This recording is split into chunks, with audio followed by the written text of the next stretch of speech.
नमस्कार, मैं R K. Saxena, excellence mastermind coaching Rewa के इस एजुकेशनल प्लेटफॉर्म में आप सभी लोगों का बहुत बहुत स्वागत और अभिनंदन करता हूं। आज का मेरा टॉपिक थोड़ा सा हट करके है, लेकिन बच्चों की मांग पर है। जैसा कि हाल में ही मध्य प्रदेश सिविल जज प्रारंभिक परीक्षा 2021 का रिजल्ट आया है और शीघ्र ही जो है आपका बहुत समय नहीं मिलने वाला है और शीघ्र ही आपको जो है वो मध्य प्रदेश सीजे का मेंस देना है और इसी दौरान आपको जो है वो तैयारी करना है। तो सबसे पहले तो मैं अपने उन छात्रों को जो हमसे पढ़ते थे और ऐसे सभी छात्रों को जो हमसे नहीं पढ़ते थे या हमसे पढ़ने नहीं आ पाए किसी कारण से वो, तो उनको मैं बधाई देता हूँ। और ये वीडियो मेरा मध्य प्रदेश मुख्य परीक्षा का पैटर्न क्या होगा, उसमें कौन कौन सी महत्वपूर्ण जानकारी हैं जो आपको जानना आवश्यक है, तो उसके बारे में आज मैं आपको इस वीडियो में बताऊंगा।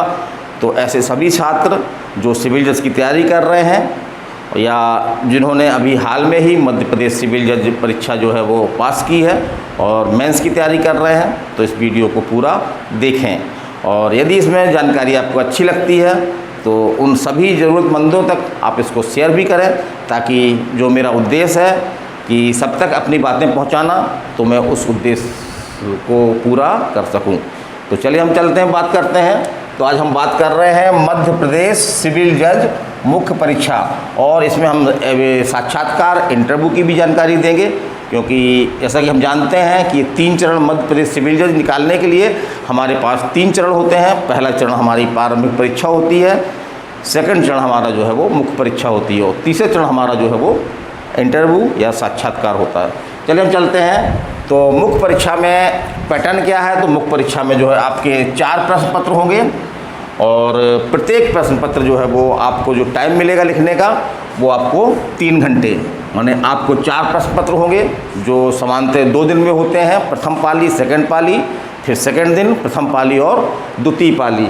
तो आपको समय 3 घंटे दिया जाएगा, लेकिन शासन का ये भी आदेश है, कुछ इस तरह के नियम है, यदि कोई अभ्यर्थी जो है वो विकलांग वगैरह है या उसको एक्टिविटी सारी क्षमता उसमें थोड़ी सी कम है, तो इसके चलते वो उसको जो है वो अतिरिक्त समय भी दिया जाएगा। फिर हम चलते हैं। तो यहाँ पे हम बात करते हैं कि जैसे अभी तक हमने जो प्री दिया था, तो प्री हमारा ऑब्जेक्टिव था, लेकिन मेंस जो है ऑब्जेक्टिव नहीं होगा। हमको जो है वो क्वेश्चन रहेंगे और उसको हमको जो है बड़े संतुलित ढंग से और अच्छे ढंग से तमाम फैक्टों को सजाते हुए हमको एक अच्छा आंसर जो है वो देना होगा। उसी से हमारी सफलता जो है वो निर्भर करेगी। और जहाँ तक परीक्षा का बात है, लिखित परीक्षा की बात है, तो लिखित परीक्षा सामान्यतः हम देते रहते हैं। तो जैसे कि कॉलेजों की परीक्षा है, आपने LLB की परीक्षा दी होगी, तो उसी तरह का इसका भी पैटर्न होता है। और उसमें ही अगर आप जो है करीब 60 से 65% नंबर अगर ले आते हैं, तो आपका जो है वो मुख्य परीक्षा में सिलेक्शन हो जाता है, चयन हो जाता है और आप साक्षात्कार के लिए जो है वो काबिल हो जाते हैं। तो चलिए हम चलते हैं। हमने बताया कि 4 प्रश्न पत्र होंगे और प्रत्येक प्रश्न पत्र जो है वो कितने घंटे का होगा, 3 घंटे का होगा और ये जो है वो लिखित रिटन में होगा, है ना। आपको जो है वो कॉपी मिलेगी, उसमें आपको क्वेश्चन नंबर डाल करके उसके आंसर लिखने होंगे। चलिए हम चलते हैं, अगला देखते हैं कि हाँ, ये भी अनिवार्यता है कि कई छात्र क्या किसी पेपर में एब्सेंट हो जाता है, तो उसका क्या असर होगा। तो यहाँ पे हम बता दें कि चारों प्रश्न पत्र आपको देना होगा। यदि आप किसी में एब्सेंट हो जाते हैं या कोई पेपर आप नहीं देते हैं, तो ये आपके लिए आपका चयन प्रक्रिया जो है वो बंद कर दी जाएगी और आप आगे के क्रम में नहीं जा पाएंगे।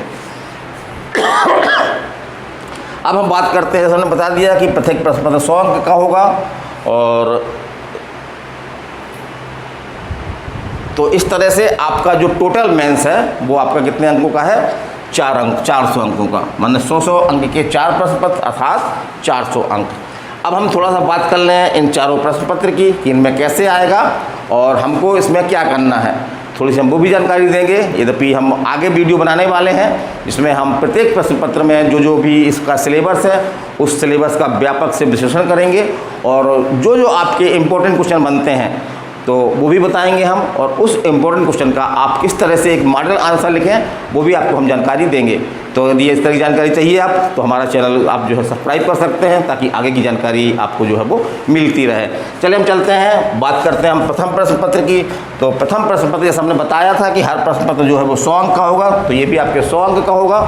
और इसमें आपका मुख्य रूप से क्या क्या सब्जेक्ट रहेंगे आपके, तो यहाँ पे हम देखते हैं भारत का संविधान है आपका, इसमें सिविल प्रक्रिया संहिता, संपत्ति अंतरण अधिनियम जिसको हम टीपीए बोल देते हैं संक्षेप में, और भारतीय संविदा अधिनियम 1872, और विनिर्दिष्ट अनुतोष अधिनियम, विनिर्दिष्ट अनुतोष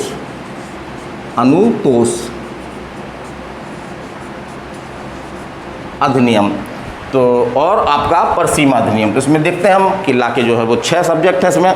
तो अब हमको इसकी तैयारी कैसे करना है, तो भारत के संविधान के लिए हमको जो है वो केवल हमारा बैरक से काम नहीं चलेगा, इसके लिए हमको जो है बुक लेना चाहिए।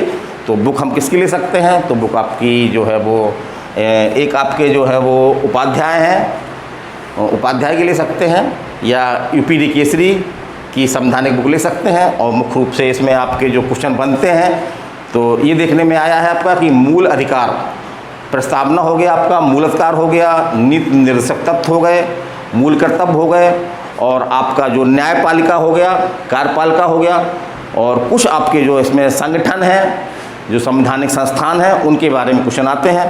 तो क्वेश्चन इसमें 2 तरह के हो सकते हैं आपके, एक तो कुछ संक्षिप्त क्वेश्चन हो सकते हैं जिसको आपको 3-4 लाइन में आंसर देना है, और कुछ क्वेश्चन आपके बड़े होते हैं। तो यहाँ पे हम एक राय देना चाहेंगे कि संवैधानिक में अगर आप कोई क्वेश्चन आंसर लिख रहे हैं तो उससे संबंधित बहुत सारे निर्णय मिलेंगे आपको, तो आपको महत्वपूर्ण कम से कम 1 से 2 निर्णय जो है उसमें ज़रूर शामिल करना है, तभी आप अन्य अभ्यर्थियों से अधिक अंक प्राप्त कर सकेंगे। चलिए हम चलते हैं, देखते हैं कि सीपीसी। तो सीपीसी निसंदेह रूप से बहुत कठिन लगती है लोगों को, सीपीसी डरते हैं, तो सीपीसी में कुछ नहीं है। सीपीसी में आपके जो है वो आदेश हैं, और उन्हीं आदेशों के अंदर जो है वो नियम दिए गए हैं, और कुछ इसके सैद्धांतिक पाठ हैं। तो इसके लिए मैं यही राय दूंगा कि एक किताब आती है इसके लिए, बसंती लाल बाबेल की, जो सेक्शन वाइज नहीं लिखी गई है बल्कि टॉपिक वाइज टॉपिक लिखी गई है। तो यदि उसको आप पढ़ते हैं तो आपको क्वेश्चन आंसर लिखने में काफ़ी मदद हो जाएगी। तो वरना बता दूं, बसंती लाल बाबेल की आराम से मिल जाएगी आपको, बहुत एक सामान्य पुस्तक है, सभी बुक स्टोरों में आपको मिल जाएगी। फिर हम बात करते हैं यहाँ पे भारतीय संविदा अधिनियम की। तो भारतीय संविदा अधिनियम को हम जो है वो 2 भागों में बांट के देखें, कि पहला तो आपका जो है वो 75 तक है, और सेकंड जो है वो उसका दूसरा है। तो हमको मुख्य जोर जो है वो आपको जो सिद्धांत है इसके 75 तक, सेक्शन 75 तक, तो उन पे हमको बहुत जोर देना है। और उसके बाद कुछ टॉपिक हैं जैसे कि आपका बहुत सारे टॉपिक हैं, देख के बताऊंगा, अगले वीडियो में बताऊंगा, तो उनको भी आपको जो है वो तैयार करना है। तो आपको यहाँ पे करना क्या है, आपको ये देखना है कि क्वेश्चन कहाँ से बनते हैं। इसके लिए आप पुराने पेपर देख सकते हैं आइडिया के लिए, और क्वेश्चन बना करके और आपको जो है उसके आंसरों को जो है वो लिखने की आपको प्रैक्टिस भी करना है, क्योंकि अगर प्रैक्टिस नहीं करेंगे तो निसंदेह रूप से आप एग्ज़ाम में एक अच्छा आंसर नहीं लिख पाएंगे। तो प्रैक्टिस जरूर कर लें, कम से कम एक क्वेश्चन का आंसर जो है वो कम से कम 2 से 3 बार लिखें। और यहाँ पे हम ये भी बता दें कि बहुत से बच्चे पूछते हैं कि राइटिंग सर कैसी होनी चाहिए, तो यहाँ पे हमारा यही कहना है कि बहुत अच्छी राइटिंग की ज़्यादा ज़रूरत नहीं है। राइटिंग ऐसी होनी चाहिए कि उसको जो एग्जामर आपका जो है वो पढ़ सके और उसको जो है वो समझ सके। तो एक पठनी राइटिंग की आवश्यकता है। और आगे हम चलते हैं, तो इसमें आप बुकें टेक्स्ट बुक लेना है सब, इसमें आप जो है टेक्स्ट बुक पढ़ना है आपको। ये आप बैरक से पढ़ सकते हैं, विनिर्दिष्ट अनुतोष अधिनियम जो है बैरक से पढ़ सकते हैं। इसमें जो परिभाषा खंड है उसको आप देख लें, परिभाषाएं जो दी गई हैं उसको आप तैयार कर लें, तो समानतः परिभाषा से क्वेश्चन आपके आ जाते हैं। फिर हम परसीमा अधिनियम, तो ये भी हम जो है वो बाबेल की एक बुक है, उसमें अच्छा ढंग से समझाया गया, बसंती लाल बाबेल की। तो हिंदी छात्रों के जो हिंदी मीडियम के छात्रों के लिए काफ़ी अच्छी पुस्तक है ये, इसको देख लें। और कुछ ही ऐसे टॉपिक हैं जहाँ से आपके क्वेश्चन बनते हैं, वो आपको समझ जाएंगे। और हाँ, एक राय हम और देते हैं, जनरली आपको अगर आंसर लिखने का तरीका देखना है तो जनरली जो हमारे LLB हम देते हैं, जो CLA वगैरह आती हैं, तो इन सब्जेक्टों की अगर CLA उपलब्ध है तो वो CLO से आप जो है वो देख सकते हैं। उसमें लगभग काफ़ी महत्वपूर्ण क्वेश्चन होते हैं, और उसमें जो आंसर होते हैं वो बहुत ही अच्छे ढंग से लिखे जाते हैं, लेकिन आंसर जो है वो काफ़ी डिटेल में होते हैं, तो उसको अपने अनुसार जो है वो उसमें हम जो है उसको संतुलित कर सकते हैं। फिर चलते हैं हम, तो बात करते हैं हम द्वितीय प्रश्न पत्र की। तो ये भी आपके 100 अंक का होगा, और इसमें कौन कौन से सब्जेक्ट शामिल होंगे, तो ये थोड़ा सा ला से हट करके है। तो इसमें तो पहले आपको जो है वो निबंध लिखने होंगे। आपके पास 2 निबंध होंगे, निबंध में विकल्प भी आपको दिए जाएंगे। एक निबंध जो है वो आपका सामाजिक विषय पर होगा और दूसरा निबंध आपका जो है वो कानूनी विषय पर होगा। तो इसमें जनरली जैसे कि अपन सामाजिक विषय पर है, तो जैसे कि पर्यावरण, वो पर्यावरण बोल रहे हैं, नारी सशक्तिकरण, इस तरह को सोशल सब्जेक्ट हैं आपके, उनसे आता है। मैं अपने वीडियो में इसकी लिस्ट दे दूंगा, तो आप उन विषय पर जो है वो ऐसे तैयार कर सकते हैं। हाँ, एक बात मैं और बताना चाहूँगा कि अगर आप ऐसे में अच्छे नंबर प्राप्त करना चाहते हैं तो ऐसे में जो है वो आपकी मौलिकता दिखनी चाहिए। जनरली छात्र क्या करते हैं, कोई ऐसे उठाते हैं और उसको जो है 4-6 बार पढ़ करके उसको रट लेते हैं और वैसा लिखे आते हैं। तो उनको अच्छे नंबर प्राप्त करने के लिए क्या ज़रूरी है कि ऐसे जो है फैक्ट लें, विचार लें और उनको जो है वो अपने शब्दों में जो है वो व्यक्त करें, तो निसंदेह रूप से हम अच्छे नंबर प्राप्त कर सकते हैं। और यहाँ पे हम देखें तो 20 अंक आपके सोशल ऐसे पर है और आपका जो लीगल ऐसे है उस पर भी आपके जो 20 अंक हैं। अब यहाँ पे हम बात करते हैं अनुवाद की। ये 2 आपके अनुवाद भी आते हैं, तो हिंदी से अंग्रेजी में और अंग्रेजी से हिंदी में, ये हमको जो है वो अनुवाद करने पड़ते हैं। इसमें थोड़ा सा गड़बड़ हो रहा कोई नंबर का, इसमें सेकंड प्रश्न को, हाँ, संक्षिप्तीकरण यहाँ पे एक है आपका 6वां संक्षिप्तीकरण। इसको मैं भूल गया था लिखना, है ना। ये भी आपके 20 अंक का होगा। तो अनुवाद आपका हिंदी से अंग्रेजी 20 अंक और अनुवाद आपका अंग्रेजी से हिंदी, है ना, हिंदी से अंग्रेजी और अंग्रेजी से हिंदी, ये 20-20 अंक के हैं। और एक हम जो जनरली हिंदी का सब्जेक्ट है ये संक्षिप्तीकरण, तो इसमें कोई आपको एक मैटर दे दिया जाएगा और उसको आपको जो है उसकी मूल भावना को पकड़ते हुए आपको उसको जो है 1/3 में आपको लिखना होगा। तो आसान है, कोई भी जो सामग्री हमको जिसका 1/3 करना है, हमको संक्षिप्तीकरण करना है, तो उसमें हम क्या कर सकते हैं कि उसको 2-3 बार हम पढ़ेंगे तो उसमें जो मूल शब्द है, मूल भावना जो है वो उनको शामिल करते हुए हमको जो है शब्दों की संख्या जो है वो 1/3 करना है। तो अगर हम प्रैक्टिस करते हैं तो निसंदेह रूप से 20 अंक का है ये और 20 अंक हमको मिल जाएंगे। जनरली संक्षिप्तीकरण का जो मैटर होता है वो अलग से आपको अवेलेबल करवाया जाएगा और उसको जो है वो ज़्यादातर लीगल चीज़ों पे होता है, लीगल सब्जेक्ट पे होता है। उसी लीगल सब्जेक्ट को आपको आधार मानते हुए जो है वो उसको 1/3 करना है। चलिए हम चलते हैं, आगे चलते हैं। तो हम तीसरे प्रश्न पत्र की बात करते हैं। तो ये आपका ला का प्रश्न पत्र है। इसमें आपका मुख्य रूप से भारतीय दंड संहिता, दंड प्रक्रिया संहिता, भारतीय साक्ष्य अधिनियम, तो इनमें आपको मुख्य रूप से क्या करना है, तो इसमें आपकी जो है टेक्स्ट बुक पढ़ना, आपको बैरेक्ट से काम नहीं चलेगा। और इनमें जो भी परिभाषाएं खंड हैं, परिभाषा खंड होते हैं हर अधिनियम में, तो मुख्य परिभाषाएं जो है वो हमको तैयार करनी होंगी, क्योंकि हूबहू परिभाषा हमको लिखनी पड़ती है वहाँ एग्जाम हॉल में, ताकि हम उसको लिख सकें। तो 2-3 बार हम प्रैक्टिस कर लें लिख करके। और यहाँ बात करते हैं हम परकाम लिखित अधिनियम की। ये थोड़ा सा कम प्रचलित अधिनियम है, लोग बाग इससे घबराते हैं और इसमें आपका जो है बैरेक्ट से काम चल सकता है। लेकिन यहाँ पे हम ध्यान दे लें कि हमको पूरा परकाम अधिनियम नहीं पढ़ना है, पूरा परकाम अधिनियम नहीं पढ़ना है। इसमें केवल हमको क्या पढ़ना है, अध्याय 13 से लेकर के अध्याय 17 तक, है ना, अध्याय 13 से लेकर अध्याय 17 तक। तो इसके लिए हम अगर CLA ले लेते हैं तो CLA में इसमें पर्याप्त मैटर हमको जो है वो मिल जाएगा। अब हम बात करते हैं मध्य प्रदेश भूरा संहिता। तो मध्य प्रदेश भूरा संहिता भी इसमें क्वेश्चन आएंगे आपके इसके। तो मध्य प्रदेश भूरा संहिता के लिए आप जो है वो इसके भी टेक्स्ट बुकें मिलती हैं। हमको लीगल वाली नहीं टेक्स्ट बुक लेना है, हमको कौन सी टेक्स्ट बुक लेना है जो स्टूडेंट के पर्पज़ से जो है वो लिखी गई हैं। तो इसकी परिभाषा खंड बहुत इंपॉर्टेंट होता है। परिभाषा खंड से निश्चित रूप से क्वेश्चन आपके आ ही जाते हैं और कुछ क्वेश्चन इसके महत्वपूर्ण हैं, तो उसकी लिस्ट में इस वीडियो में ही जो आपको जो है वो जल्द ही बता दूंगा। फिर आपका मध्य प्रदेश स्थान नियंत्रण अधिनियम, जिसको हम बोलते हैं समान भाषा में किराएदारी अधिनियम, तो 1961, तो ये भी आप जो है वो बैरेक्ट से देख सकते हैं। और बैरेक्ट में कुछ आपको लीडिंग केस ही मिल जाते हैं, तो उन कुछ लीडिंग केसों को आप जो है वो इसमें उल्लेख कर सकते हैं, ताकि आपको अधिक नंबर प्राप्त हो सके अन्य अभ्यर्थियों की अपेक्षा। फिर हम बात करते हैं आपके चौथे प्रश्न पत्र की। तो ये भी आपका कितने अंक का होगा, 100 अंक का होगा।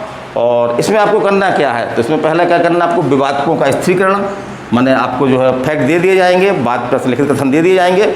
उसके आधार पर क्या करना है, आपको जो बाद प्रश्न बनाना है, माने वो सब्जेक्ट वो विषय जिस पर कि वादी और प्रतिवादी का जो है वो क्या है, विवाद है, तो ऐसे प्रश्न जनरली इसके लिए हम जो है वो किसी सीनियर अधिवक्ता के पास जा सकते हैं या आप हमारे पास भी आ सकते हैं। इस तरह की सुविधाएं हम भी आपको अवेलेबल करवा सकते हैं। तो एक प्रकार से एक छोटा सा एक आइडिया की ज़रूरत है। अगर आपको आइडिया दे दिया जाए तो इसको आप आराम से लिख सकते हैं। जैसे आरोप लगाना, तो दांडिक विधि में जो है वो जज का मुख्य काम क्या है, मजिस्ट्रेट का मुख्य काम क्या है, आरोप लगाना है। तो वो घटनाओं को देखते हुए, चालान शीट को देखते हुए और उसके आधार पर ये डिसाइड करता है कि अभियुक्त द्वारा जो है कौन सा अपराध किया गया है। तो उसको वो लिखित में जो है वो आरोप लगाता है कि आपके द्वारा ये अपराध किया गया है और क्या आप अपना अपराध स्वीकार करना चाहते हैं या आगे जो है वो कार्रवाई चाहते हैं। तो उसी को बोलते हैं आरोप लगाना। तो ये भी बहुत सिंपल काम है। अगर हम थोड़ी सी मेहनत कर लें तो इसको हम आराम से कर सकते हैं। फिर हम बात कर रहे हैं निर्णय लेखन की या आदेश लेखन की। निर्णय लेखन या आदेश लेखन की तो हमको जो है वो दो तरह के होते हैं कार्रवाइयाँ। एक तो सिविल होती है, एक आपकी जो है वो दांडिक होती है। तो सिविल और दांडिक दोनों मामलों में निर्णय लिखे जाते हैं या आदेश दिए जाते हैं। तो इसमें आपको जो है निर्णय और आदेश जो है वो तैयार करना है। इसके लिए आप क्या कर सकते हैं कि न्यायालय में जा कर के और जो पुराने निर्णय हैं उनको आप जो है वो निकलवा लीजिए। जनरली ये देखा गया है जैसे कि बुकों में उत्तर प्रदेश के निर्णय लिखने की अलग ढंग है, अन्य स्टेट का अलग ढंग है। तो हमको जो निर्णय लिखने की जो ड्राफ्टिंग है वो हमको किसकी अपनाना है, मध्य प्रदेश के न्यायालयों की अपनाना है। तो हम मध्य प्रदेश न्यायालय के जो बहुत सारे निर्णय हैं जो दिए हैं उसकी कापी हमको जो है बड़ी आसानी से नकल से मिल जाती है या हम अपने कोई सी सीनियर अधिवक्ता से संपर्क कर सकते हैं। तो ये ज़्यादातर मजिस्ट्रेट ट्रायल के निर्णय होते हैं। तो इस मजिस्ट्रेट ट्रायल के अगर निर्णय हम देख लें तो हमसे ये निसंदेह रूप से हमसे दोनों ये आपका सिविल और दांडिक निर्णय लेखन हमसे जो है वो बन जाएगा। और आप हमारी मदद भी ले सकते हैं, हमसे भी संपर्क कर सकते हैं। हमारा मोबाइल नंबर आपको इस वीडियो में मिल जाएगा आराम से। तो आप हमसे भी बात कर सकते हैं। अब हम कुछ और अन्य बातें बताने जा रहे हैं। ये तो हमने बता दिया आपको कि आपके 4 प्रश्न पत्र होंगे, 100 नंबर का होगा और 400 नंबर आपके टोटल एग्जाम में होंगे। अब हम बात करते हैं यहाँ पे कि साक्षात्कार में जाने के लिए आपको जो मुख्य परीक्षा है उसमें कम से कम कितने अंक चाहिए ताकि आप साक्षात्कार दे सकें। तो स्पष्ट रूप से निर्देश में लिखा हुआ है कि यदि आप जो है वो अनरिजर्व अनारक्षित हैं या ओबीसी हैं तो आपको जो है वो कुल 50% अंक जो है प्राप्त करना होगा। माने कि हमारे जो है वो 400 अंक का है, मतलब कितना, 200 अंक। 400 अंक का मतलब 200 अंक जो है हमको अनिवार्य रूप से प्राप्त करने होंगे। अगर इससे कम अंक प्राप्त करते हैं तो हमारा रिजल्ट जो है वो ख़राब हो जाएगा। इसी तरह से अगर आपके ST SC वर्ग में आते हैं तो आपके लिए जो है वो 45% अंक जो है प्राप्त करना अनिवार्य होगा। अब हम यहाँ पे बता दें कि इसमें मेंस आप इंटरव्यू के लिए कितने छात्र जाएंगे। तो कुल पदों का जो है वो 3 गुना, माने एक पद पर 3 अभ्यर्थी जो है वो साक्षात्कार देंगे। तो 3 गुना प्रतियोगी जो है वो साक्षात्कार देने की उनको जो है योग्यता मिलेगी। और यहाँ पे हम बता दें कि साक्षात्कार जो है वो कितने अंक का होगा, 50 अंक का होगा। तो 400 अंक आपके मुख्य परीक्षा के और 50 अंक आपके जो है वो साक्षात्कार के। तो 50 अंक का होगा। और लेकिन इसमें एक बाध्यता है कि आपको जो है वो 40% अंक प्राप्त करना अनिवार्य होगा। माने कह सकते हैं कुल 40% कितना हुआ आपका, कितना हुआ, 20 अंक। तो आपको 20 अंक जो है वो आपको प्राप्त करना कंपलसरी होगा। तो इतनी बातें थी। और कोई बातें अगर आपके दिमाग में उठ रही हैं इसके संबंध में तो आप हमको मैसेज के माध्यम से या डायरेक्ट रूप से फ़ोन करके जो वर्किंग टाइम है उसमें फ़ोन कर सकते हैं आप। जैसे कि मॉर्निंग में आप 9-10 बजे से लेकर के आप 7-8 बजे तक हमको फ़ोन कर सकते हैं। तो उसमें जो भी अगर आपके ऐसे कोई क्वेश्चन है, जो डाउट बनता है आपको, तो मैं उस डाउट को हल करने का प्रयास करूँगा। और एक जानकारी और दे दूँ कि बहुत सारे छात्र जो है वो मध्य प्रदेश सिविल जज का जो रिज़ल्ट आया है तो उससे कुछ नंबरों से चूके हुए हैं। तो ऐसे बच्चों के लिए हमने जो है वो एक नया बैच हम आपका स्टार्ट करने जा रहे हैं। तो उसकी हमने नॉर्मली फ़ीस रखी है, बहुत ज़्यादा फ़ीस नहीं है। 200 रुपये रजिस्ट्रेशन के साथ आप उसका डेमो देख सकते हैं 3 से 4 दिन का। और मंथली फ़ीस हमने उसमें रखी है अभी। तो वो मंथली फ़ीस आपकी जो है वो 1000 रुपये प्रति माह है और करीब 1.5 से 2 घंटे की आपकी जो है वो क्लास होगी। वो तो जो तैयारी करने के इच्छुक हैं वो हमसे संपर्क कर सकते हैं या हमारा डेमो जो है वो देख सकते हैं। तो चलिए अब विदा लेने का समय है, तो विदा लेते हैं और नमस्कार, धन्यवाद।